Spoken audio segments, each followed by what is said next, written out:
agus cé nach bhór drastal si ar meán scoilí féin, bud ní meán scoil Gaeilge bhíon. Agus just bhí sim eici sa teanga, bhí sim eici sa cultúr, agus sa ceol gachrod a bhí bainteach leis an Gaeilge. So nuair a bhí mar óg in Inchicore níorbh éon Gaelscoil agus an sin tosíodh bhí Moamig obair in Níonra agus bhí glúiseacht ag an am chun Gaelscoil a bhunú agus bhí si bainteach leis an glúiseacht sin. So mar sin chuaigh mo griffóir tá bliain go le níos óig an am é agus mo griffóir eile go dtí an Gaelscoil sin agus sin Gaelscoil Inchicore. Bhí canú túma mar phríomhide ar an scoil ag an am ach níorbh éon fuirgneamh acu. So bhí feachtas ar siúil ag an am chun fuirgneamh áil don scoil agus bhí mo bhain bainteach le sin. So in áiríre hit isteach ann ar bhealach mar gur hasasta go mbeadh bhí níos mó suma eici go mbeadh oideachas acuin a bhí beagánaí neamh gnách is dócha ba cuma léí faoin acadúlacht ar bhealach ach bhí ansama aici sa taobh cultúrtha agus mar sin de. Agus ní raibh sí sásta is dócha leis an scoilíocht mar bhí ag an am, in san munscoil in raibh a hain. An meánscoil bhí ceangailte ní raibh mar hampla deise choilíní orla bhéal a dhéanamh sa mathematic. Mar bhí an cultúr sin. Golden Bridge Sisters of Mercy, yeah. So, now, ag an am, can mé rá, ní ar sé ein diffrig, mar ní bhéin ag dim of orla bhéal mathematic, but just an dearcha sin, an cúnd agatach sin, ní raibh sin eici go mbeadh muidne insan gcóras sin. Agus sin ceann na fána is mó go raibh sé sásta go rathach muid chuig scoil na Gaeilge. Agus an sin thosaigh coláiste céin an bhliain go raibh mé hain ag dul ón munscoil go dtí an meánscoil. So thóg sí I suppose bhealach líp a féad a bhí a gceist mar go raibh mé tar éis feasail ar bhunscoil Gaeilge. Agus cé go raibh Gaeilge agam mar bhuaigh mé comórtas éigean ar bhí mé mbliain ar rang cuaig ceapam agus bhí deis go dul chun na Gaeltachta. So bhí Gaeilge agam ag an leibhéal sin, but ní raibh si cosúil leis an leibhéal a bheith ag daltaí dul-isteach go dtí bunscoil ar teach ó bunscoil lá Gaeilge. So bhí si dechar agus Ní raibh an school búnaithe, ní raibh sé an bháil bháil, so ní raibh is ag do bháil an raibh chuig an má. No, agus sin an céad bhliain 1988 siúlan. So ní raibh a 14 agam in san scoil sa céad bhliain. Agus ag pointe ortha siúla go raibh níos mó mútóirí an idir mútóirí buan agus páirdaimseartha ag obair in san scoil ná mar bhí scoilóirí. Agus bhí ná rinne mar an orteis ní raibh deithnar fága in san rang. So bhí sé an-amide fruit. Dog, Catherine, Yeah. Well, sílam roiint acu is bhí ní raibh réon farsin ábhar i gceist mar go raibh mar tuis go raibh na hifar cho beag sin níomh na deisina céine ó thaobh rana ábhar sin ceann den fána gur ág roiint líní.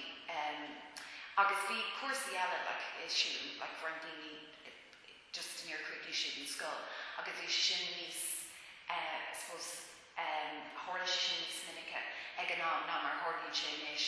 Cínta bhí lead amháin agus níor chuigh sé sa cúig go bhliain rud éigean. Rudí cosúla sin freisin.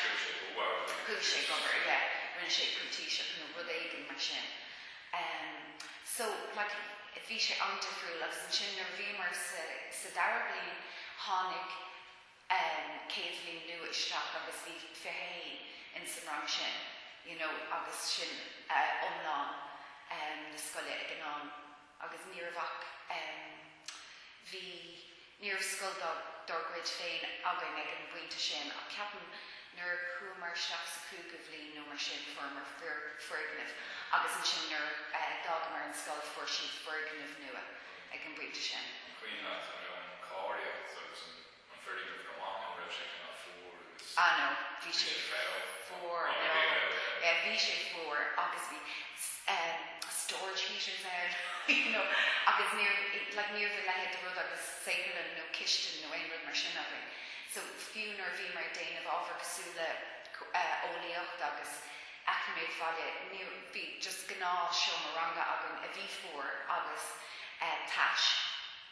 Agus bhí sé an níor hiic mar ag an am, but is so raibh sé an dachar ar na mútóirí ag an am rangan mar sin rangan fratúla agrú leis an aspa sa fearis a bhí gceist. Agus mar le cultúr na scoile an sin Queen had céin cinál cultúr níos a scoil a bheith an imtáirí le mar le fís le léid sin daltaí mar sin le. Ar an omlán ceapan go raibh sais fís ag prunsiús a go háirithe maidir le sais cultúr na scoile go mbeidh cóirde cilíonn ann go raibh fíorna cilíonn ann agus is dócha go raibh sin ar bhealach le feicáil in san gaoilí ar daileálach ling ar an omlán. But bhí sé dachar an cultúr sin a chur bhain nuair bhí na hifecha cóbeag. Deirn go raibh sin le feicáil níos láidre tar éis cúpla blianta, mar just bhí meas antábhachtach. Agus bhí meas le feicáil le maidir mar shampla leis na mútóirí nuair bhí sé ag daileáil linn. Agus cínte tuis go raibh an rang cóbeag sin, bhí aithne againn ar na mútóirí agus mar sin de. Agus bhí an crack a bheith agat leo ach ag an am céine bhí meas antábhachtach ann. Ní raibh sé nach práis an is No, cínte ní raibh. Ach ag an am céine níor bhain ach déagóirí agus cuineann nuair duine mútóir bháinling go raibh sé dul ag pósa bhí mar wah. Mútóir ag pósa chun bhór sin, But an deirn an constaach is mó a bhí agam go pársanta ná ibrahim just rudí beaga cosúil leis an tanga nuair bhí tú den matematic. Níor hiic mé rudí cosúla méadthe faoi nó lúnta. Just an tairmíocht bonúsach sin ach tháinig sé sin tar éis tamil. An rud eile ná raibh an chuid eile den rang ar an omlán seachas na héin agus beir lads gur rastatú go léir ar an munscoil céine. Lad amháin a bhíon san rang bhí gaeilge agus sáile agus an lad eile bhí sé i munscoil lá gaeilge ach ní an bunscoil céine. So sin cean na dúnán is agus mó bhí agam mar scoláir óg nach gur bheithna gom ar an grúpa eile agus thóg sin tamil. Cínte. Sin déirbe, agus aithne a chur ar na daoine tuisce raibh aithne acu ar a chéile hena féin, Agus céin cinál meascán le bhealtaí bhí an YouTube raibh daoine chuí dágan scoil bhí sé á ceamta Tháinig roinntha acu ó Rockpool agus teachsagat agus an péid sin tíre agus bhí roinnt ó Clúndalcán freisin, but níos mó ó Rockpool agus teachsagat mar dúirt mé. Agus den Harper trúna cahar béidir ó Clúndalcán agus an sin na héin amháin ó Inchicore. So fiú ó hé taistil de bhí mar léir taistil beag na go Clúndalcán. Ach ag an am bhí déagóirí crónán ag ar Clúndalcán agus tá sé fósain agus bhí sé sin ítach. Mar gur deis a bhúla le daoine eile an gceantar agus mar sin de do bhfuilge úsáid agus anna a chur ar daoine ar chomhís leat agus ceird sé sin, ag an am.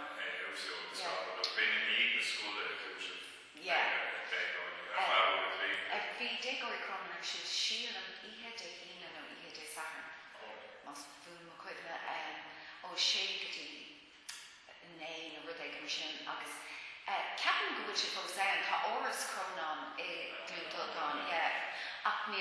bhfuil like grúpa cosúla sin fósan agus bhí deise go like bhí sean sa gin clicky immert agus an sin céilian ag an deir agus mar sin de so bhí sin ífa you know agus a Dave luú tú an ród faoi hí do bháil i kind of bris an cultúr le údarrás Catholic up nu le mar sin bhí sin éagsúils ag an am bhí ní raibh mór an massa eici an aglas ag an am churbe agus níor hastig uhi agus ó maiad freisin ní raibh an irid céan buint aige leis an mhaile nó mar sin de ag an am but bhí anna chuid sime aige sa cultúr agus satanga agus is dógus sa náisiúnachas freisin agus chunig siad an nás go gcónaí idir gaeilge cultúr tanga agus is dócha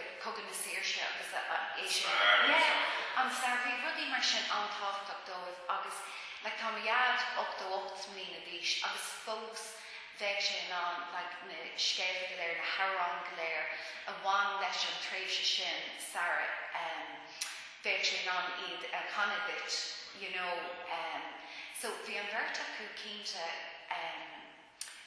ansása nach méach muid mar abáistí sais in san gultúr a bhain leis an aglas agus cínte bhí si de ggéir go méach sim agan freisin sa cultúr Gaeilge agus cultúr Gaeilge agus sa Gaeilge mar airnig you know agus bhí nach mar an bhí crunchies nó bhí ceol le an bhíon an stair agus bhí bhí nach mar an de sin is sa scúl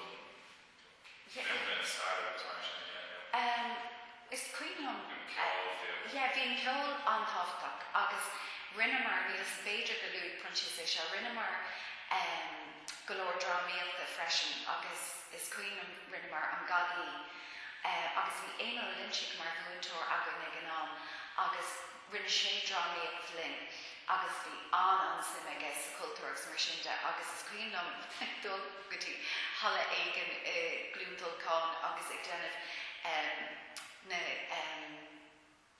na clachtaí don drama sin agus ríis an áidí gcónaí bhí mar go léir précha leis an bhuachta agus ag fannaigh siad éis scoile a feith orclaigh nó orga le nó ru ag mar sin chuna go méid an drama go má agus rinne tafda an drama sin nílas go cé ige bhfuil an tafda sin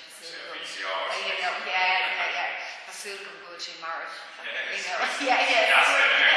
catú straach tinna áide but cínte bhí an ceangail sin antáhachtach agus mar dúirt mé cap go raibh an fhíse bhí ag prunchis don scoil cínte bhí sé bunathe ar sa Port MacPier sin scoil éine agus an tuaim sin go raibh meas tiltte ag gachéine agus nach raibh an sais nach raibh is soga an múntar níos fearr ná an dalta ach raibh comhaidh brú tharbheith táhachtach you know agus like is fís ítach agus really bhí sé nuair nach raibh an sais teoiric sin i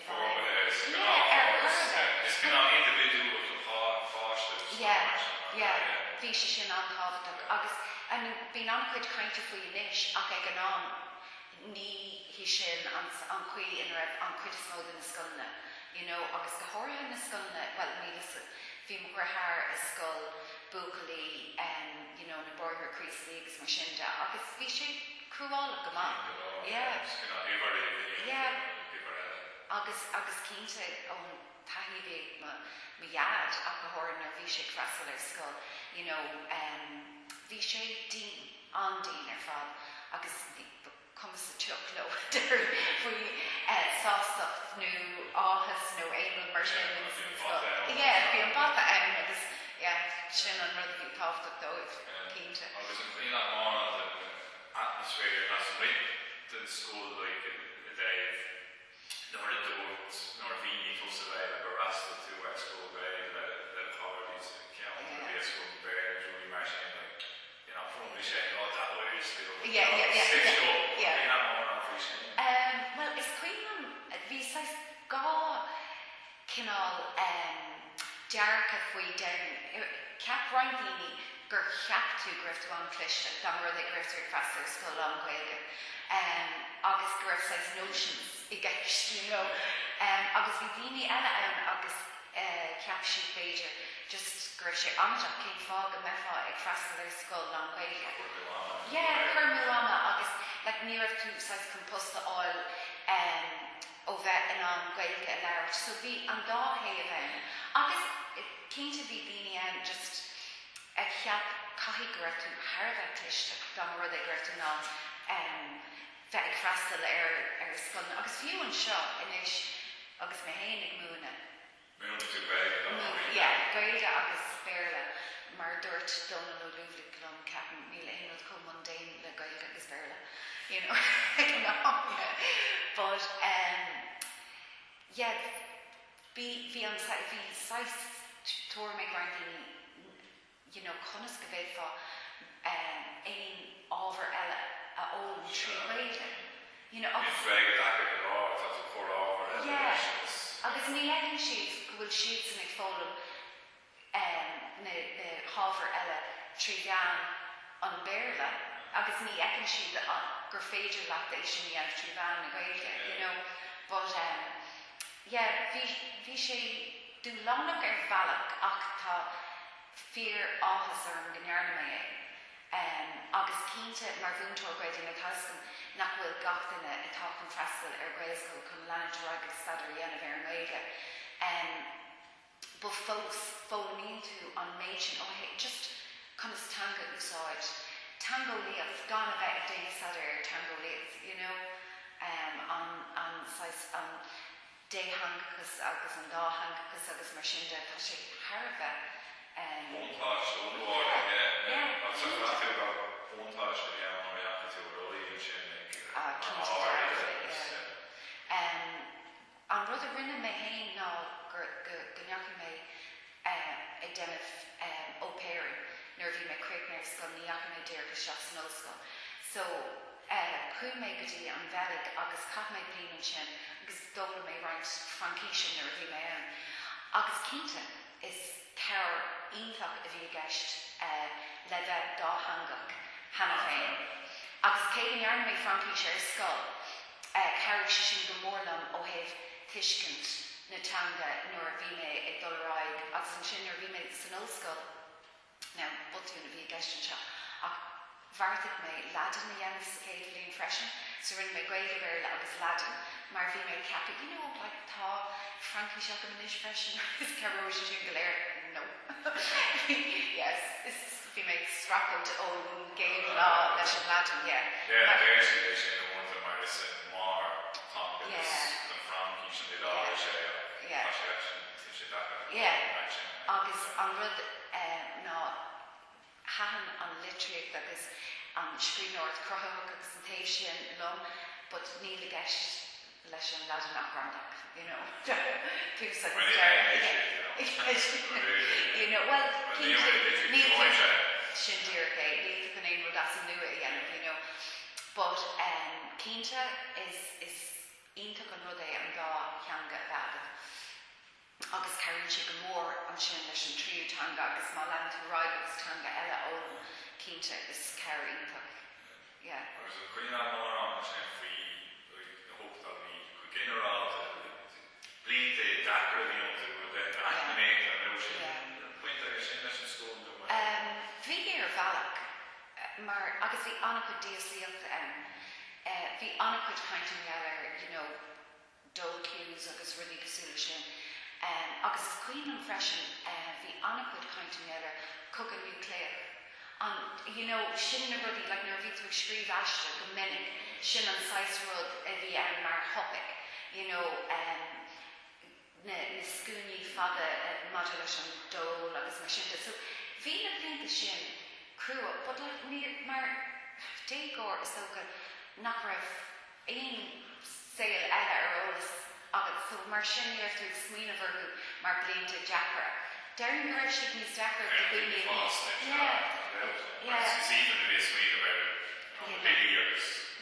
cuasaí airgid agus mar sin de, but cínta bhí annach chud daoine a an scoil agus a dá an tír tuis cuasaí acméalta. But mar I gcónaí bhíon tuairmach go raibh mé chun bheith na bhúntóir agus gur hasasa gún Gaeilge a bhúna. So ní raibh mé riomh mé héananig smíomh ar dul go tíre eile le bhí mé lein zeros mar sin but bhí sé gcónaí a gceist chun fan sa tír, so beidir nach raibh an dearcha chéine agam, sa bhí a daoine eile. Agus cúil tú an sin ag méonna treis bheith ó mar ópéir mar raibh ar tháinig mar méonna ar bheil. No, chu méid nar tháinig mé ráisiún fellig chu méid díreacha seach san óscoil agus rinne mé Gaeilge agus beir mar dom leat. Ach bhí cínte, bhí mé chun cín ar annachcuid duna scoilóirí eile a bhí déanamh Gaeilge san óscoil tuis go rasan mé ar scoil an Gaeilge. Agus mar sin, cain mé ra bhain mé antanamh as an gcúrsa sin, agus caithmar annachcuid anna le chéile, agus na grúp na daoine I bhí mar cóirde agam ag an am sin is cóirde muid fós, agus tá WhatsApp grúpa agóid agus mar sin de. Mar bhí sin mar cadre agam. No, it used to. Oh, you see, yeah. Agus bhí Colossian Hoscoil DCU sin. Mission version, gach ceann agam. But bhí Seán Cadre agam agus bhí sin just go híntaach. Mar bhí tú ná freastal ar na rangana agus mar sin de, go bhí tú ná dul rais go dtíon Seán Cadre agus cup an taobh agat. Agus sí timpeall I caint Gaeilge agus aine a cúig go dtíon Seán Cadre hic siad go raibh siad chun Gaeilge úsáid agus Gaeilge leir. Agus mar sin an rud a rinne mar. Agus thug siad leis baile as baile bit nar bhí tú ar an óscoil. Mar sin scoil an mór an nápás cínte. Copy jungle agus tá sin tharbheith áfta agus tásúla go bhfuil sé fós ann.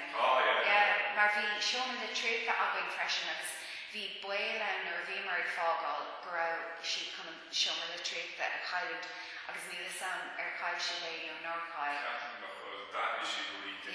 Choid sé fór sé bhéile sin Seán command that just don't further actually change. Rack out for change Seán. Okay. Sin leir eile. So bhí cáú agus dream Gaeilge ó bheann. Annachcuid acu, agus roinn daoine nach near an Gaeilge san óscoil ar churbe I féin. Like roinn na lads drastal siad ar Closhawara agus rinne siad rudí eile like seandálaíocht agus annachcuid acu politíoch agus rudí mar sin, but bhí an Gaeilge acu. So bhí siad lánsásta dul go dtíon Seán Cadre agus bhí siad ná dul le chéile agus roinnt acu na bhí ann bhúil mé le chalín an seo ag obair bhí siad múna matematica agus bhí aithneagam orthaí ón Seán Cadre cé nach near na sí Gaeilge ach chun sí ó counter Gaeltachta. So like bhí sé sin tharbheith tábhachtach. Mar lecinn san na leictní béarla bhí beidir 600 dalta ann. Siad bheith aithne go dtí ní aithneofa aig fiú, annachcuid acu so bhí sé sin iontach. Agus nóir a dáiltim sin a bheith dúisteach san áchadí ar bhaithú aistú sa tógaí mar dána bhíon tí go ceilteach go tacht ar bháir agus chus mar bhíon Gaeilge in sin an was that dearcí daoine a athú ó bhí rudí dearfaí Gaeilge agus an raibh buinte go sin as an ach I mothaí féin ceapan ar bhealach gur leidig beidir meas roinnt daoine ar an Gaeilge ag an am mar go raibh na dóirse seo oscailte do bhaoine go raibh ná dul th lear agus dul ag taistil agus fiú scoilóirí bunscoile ag dul go dtí caféanna agus a dul frappuccinos agus cínta dearbh bhí athú anmhór ó na hochtaltaí, but ar bhealach is dólam gur leidig, sin mo hór an pársan gur leidig meas daoine, mar ní raibh an náisiúnachas cultúras agus an cultúr sin chótábhachtach céine. Bhí níos mó rudaí ag daoine. Agus sílan gur aithríodh sé sin dearca anna chuid daoine le na Gaeilge. Now, fós, mar tá agus bhí agus ceapan go méid i gcónaí daoine an bhfuil ansim acu sa cultúr agus mar sin de, but laigh an sin mór.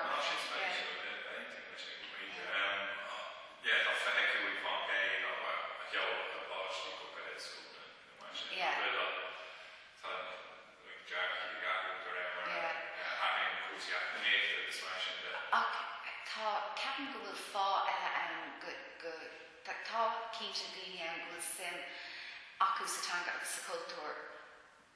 Ach ceapan freisin go bhfuil an dearca ar bhealach go bhfuil na Gaelscoil na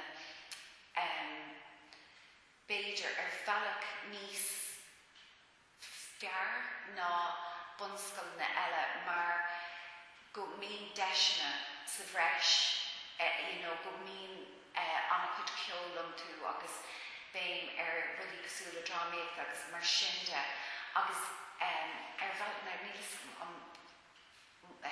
bhfuil se na fása le rá, but ceapan go bhfuil 6 ordnóstas ar bhealach orintha ag roinnt,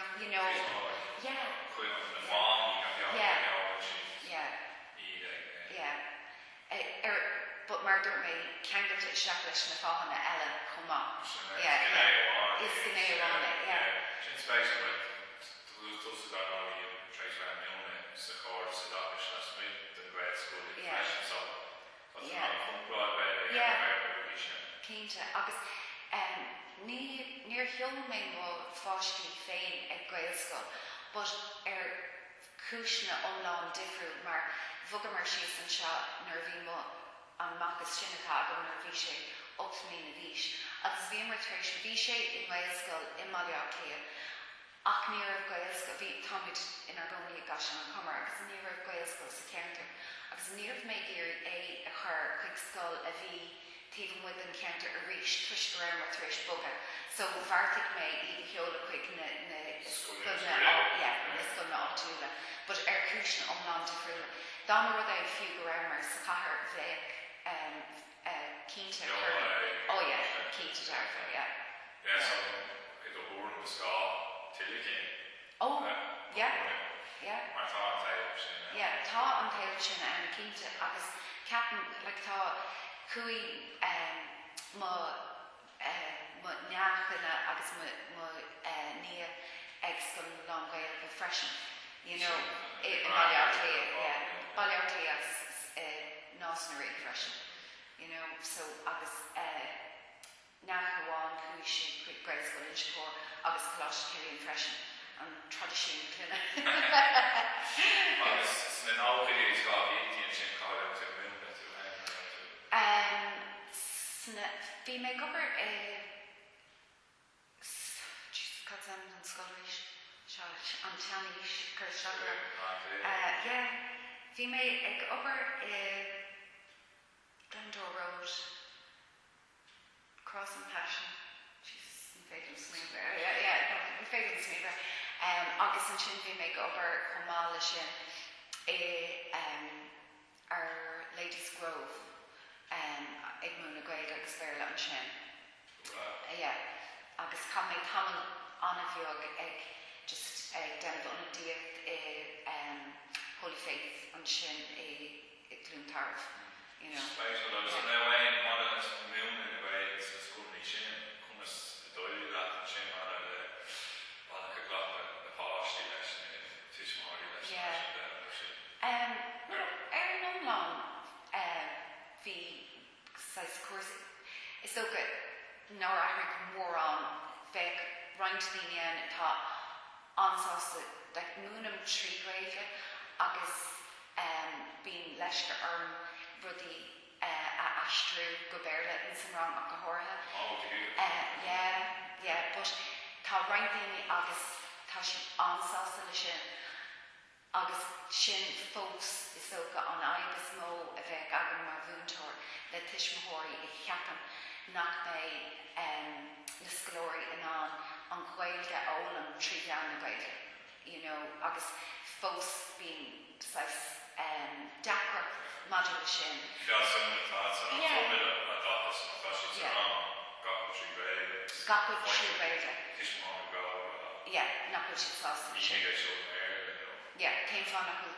Agus, look, cai tú bheith cíalfar faoi freisin, orintha más gá dul ráid níos habúla le rud éige ní féidir leat, cos gachar a bhíú bhí mé déanana drámaíocht agus ag léint timp na háit agus mar sin de chun rudaí a bhíú ascaige ach ag an am céine tá is agam agus fecin go bhfuil mín siad níos mó, tógann siad níos mó ama ag an tús, but cínte ag an deire bíonn siad sanna sásta go bhfuil an méid sin so tuiscint acu ar an tanga mar seachas sin níl rocket múna do scrúdú amháin seachas Wiki agus Yeah. street walk agus gan an tanga a bhúna agus nílam sásta é sin dhéanamh mohín gur 6 capeit an lán bheith ann agus ní bheith gur bháin sásta na sin. Sveis agus nor vi nu her an na léir fós go dí an á an níhe an rail to wait to play in Carcom Moontóir mar sin tú No. stimulating mar sin No. má Well, hí páiste an héin ar bhí mé cuisa go fós mé tris an choláiste ágáil agus is na blinta sin bhí mé brogan óach le páistígus mar sin de bhí trúr agam rih néidir nó go hocht. So níor mór an agam féin go person le bheith déon béonrod in ar éire seachas a bheith glána agus múna sin an saoile bhí agam ag an am. So tá níos mó agam inis ná mar bhí cínte mar chuna páistí. mar sin ó ratú gur rahí chuníle Moontóir Cínte. Sílan go bhfuil a bhád níos mó ibre le déanamh agam taobh muid an rán inis ná mar. Agus ceapan gur curmú ama sin déirgé agus ag chuirtic sna buscaí agus ní ceiríonn sé le héine, ní ceiríonn sé leis na daltaí, ní ceiríonn sé linge, ní dólam go gairíonn sé leis na sfuilna fiú. Bíonn míid ag caint mé eile ar córas atá dalta lórnach, ach ag an am céine dúirt mé agus tá sé ráte agam leis an húdarrás sin seo, go bhfuil níos lú ama agam chun an fear obair a dhéanamh ag bhaineann leis an rang a bhuana ná mar a bhí le 15 bliain ó hin. Agus is obair díreach ag san ibre bhí sé ceú le héine. Ken blion tí a chuí le goáil an tapú sin á sin ggéir mar Díreach ag an am dearing go nearna siad as Haddington Road agus na Horntí sin go Croke Park. Ba cum alum san níos mó ama a chaamh sa scoil ag déanamh rud éige na tá fiúnta. But chun sé as mór don bheith ag fanacht an seo ar feadh uair go le nó gá uair cléig am a déad feadh chaamh ag olbhú nó ag ceartú nó ag déanamh rud éige a bheith ar commission. Christy, nach neanan tada, a who's staring at Lena. Sin an rud a chur nastam. Go mór. Bíonn siomna go raige chuid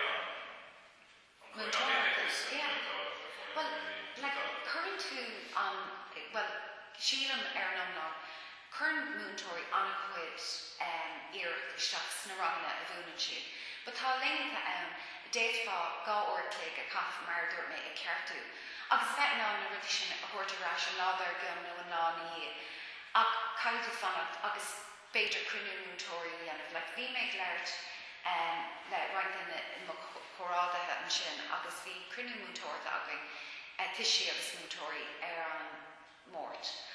Bhí gach duine just spíonta ar an géadaín, máis an de géadaín. Bhí gach duine ag luú cé có tuirse agus bhí siad. So céann sé sin go níos lú faoine bhagad ag dul isteach san rangna agus is dólam gur cínte gan éide gur an séisteach ar an fuineh agus ar gachrod eile tuisgrú tú ag fanna an seo códéanamh agus mar sin de agus ní gá é. Tá sé chun bheith níos dacra Yeah. spreige, mar níl tú sa spreige. Mar níl tú spreige. Agus an rud eile ná ceapan go bhfuil tíirse ar na scalóirí, mar bhí an tám go bhór sé lá mar hampla nuair bhí cruinútóirí agus ismória. Níor háir sé ro vinnig sé ó sa bblin nó péro. Ní aon siad san an brise sin. Agus, just láháin béidir go bhéit fá bheith cruitin le de oberháile rih tríclog agus an tróna bheits air. Go háirtha leis na grúpi atá denna scrúdathe. Agus nílas, fós fi siad ná marcan ionfacha áil agus, brochanna péisbroch a bhí acu a bhaintimach ach ceapan go bhfuil siad tris go máiste dhéanamh don córas leis na thuairinta sin. Agus níor ábhar sé gach le cúpla lá agus go bhfuil na banaltíos chuidí áir séirí boíigh sa sé níos leháil dá sé miltáir. Well, you see, it's okay to mean on Sween of Anagoni, not mean Moocher, Tory, Gubber, or Income, Ackerfa, Go, or Stillets, Tachton. Now, I say got Moocher. Yeah, not which is fear. But few lesh Nahornty o Fork and Crokick, Tha Truck a Tree, or an item shocking, or night in Blean is the fresh, Ladane. August, Shin, Harther, or take, got shocking. Neilania con. Na hórnta sin a thuirtear actually dóilm mar bheith agus teigem dóibh bheith is go banaltrí agus daoine eile a bhíonn ag gobar níos ar feadh orintha níos fuide a bheith si de garan faoi sin, but caiim mé rá go bhfuil anáis an smíanamh sin go bhfuil sin ní cheart mar den múntóirí blád níos mó ibre ná sin. Ná mar deir. Ná mar deir. But cádámh cinál levan down ar seans levan an ópá Yeah. So I think one of those things she needs more voluntary of this. Shindir. Voluntary. Yeah. Then the goal or the then firstly needs more voluntary. Yeah. Talking all over. Yeah. Shindir again. Yeah. Becomes a fashion. Becomes a story It's fake that they love it. Yeah. Now she's seen the remarks on Commodore there because when you said some trade shop on Gary came back and made the way support that was Jonah Gary and Kinky March and Hampton was part of all gear on Moontalk. Agus cínte bhí, agus an rud eile ceapan go bhfuil an element go bhfuil saistíní mar deir sé bhéir agus bhí fás dóta amach, mar go míon an saoil inis nar táú i gobar sa nach stoppen tú ar fanóméid. Ní bhí brise bhíon tú ag dul ó céadú ar maidin go déananig sníthe. Is féidir leat riomhfustanna áil éon den lá nó ag an deir seachna. Fáin tú riomhfust féidir ó scalóir ag go dóplug ar maidin. Ní féidir man oberháil. Bhí nó rudí cosúla sin. Now, dom féin ní bhíon ag play le cuasaí scoilin ar tá cruitna just múcan agus but sin duma cean féin. Sin dear gay mar ní éitin. Ní bheith fá an le lá ar brise áil mar tá an smuoineh sin in san saoilis go gaithí tú bheith ar fáil fithe ceir uair teag an aigen le agus ceapan go se sin fá agus fiú duna scalóirí. Ní cór go méid siad ag smuoineh ar oberháile go dó clog ar maidin. Is go má an slán in come be shot there me on slán physically or Éonrod, ní cór de bheith go ní ar dó clog ar maidin.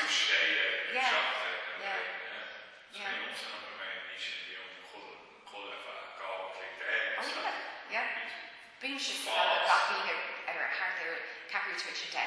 It's just not that my overall is my own to be just so I should get a shoe or something. Okay. It's okay. Dave, like on the road of Oak Side, there's a bicycle there.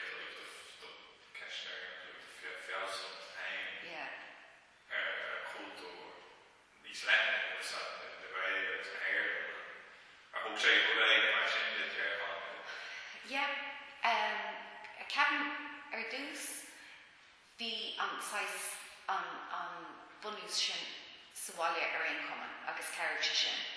Agus an sin leis an réalscoilíoch sílam gur tá sais túram an láidir agam maidir le ma éanúlacht mar éarnach mar gael agus cumála sin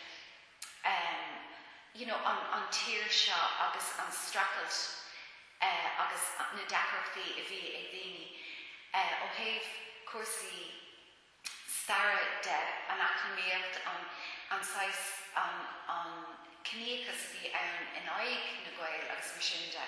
Sin rudaí atá antáhachtach dom go mbeidh tuiscint ag daoine agus ag daoine óga orthu fós. Agus cé go bhfuil an dam difriú ceapan bhfuil sé tharbheith táhachtach do dhaoine óga fécant go raibh cníochas ú fásach ann in aghaidh na gael.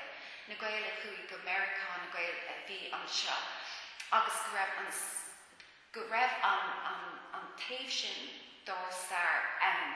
Na níl an rá go cóir do dhaoine a bheith ag dulmach ag tréide agus mar sin de, but go mbeidh an tólas sin acu. Mar is cuid de éanúlacht na tír é agus ceapan freisin go bhfuil annach go daoine óga ag teachta seach sa tír seo agus ag freastal ar scoilna an seo an éireann agus go cóir go mbeidh is acu gur seo an tír ina bhfuil siad agus beidir go bhfuil deachreachtaí ina dtír féin ina dtíortha féin agus go bhfuil siad ag éanú ó bhultnas nó géir leút nó payroll agus go bheice siad go bhfuil an stair sin is an tír seo freisin. Níor córdú ar rim a chasa i mo thuairm an tólas sin go léir agus bíonn sais abla orm inis go bhfuil míad ag dul dro just darnad dhéanamh ar na cuasaí sin agus níor bhalla mé sin eáil ceapan gur córdún is bheith agan céir de tharla in san tír seo agus an trid a bhí ann chun an ghaeilge a chunál beo agus an cultúr a chunál beo an damhsa gacrad amháin leis an tír. Agus tá an bhród orm gur gael mé agus gur féidirlumm má dheanga a leirt agus go bhfuil an tír seo tá an tír seo do creide sílim go bhfuil gael ar fud an dam go bhfuil an irid sin cadíon focail tunachar acu ar thíortha eile cosúil America agus an Astráil agus mar sin de agus gur cóir go mbeidh muid mar thír brodú las na rudí sin freisin. Yeah.